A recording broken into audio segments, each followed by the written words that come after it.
In this video, we're going to find out how we can actually make our files available offline.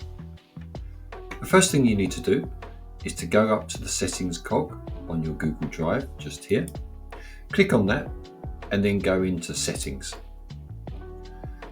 From here, if you scroll down slightly, you'll be able to get to the offline section. Enable that by just clicking on there.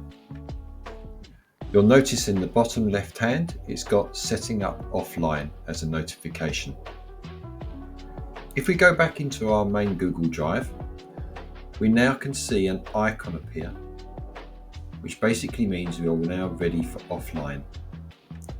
Please note, this does not mean that now all of your files are ready for offline use. You must go into them individually.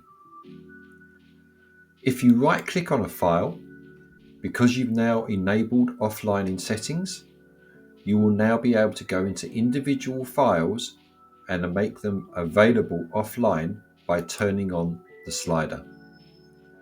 When you've done that, an icon will appear next to the file itself, and that will show you that it's now available for editing offline. Thanks for watching.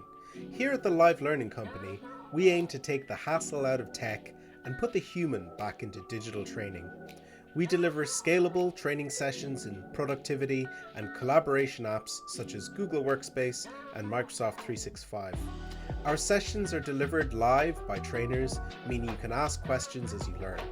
Click on the link to see our website and learn more.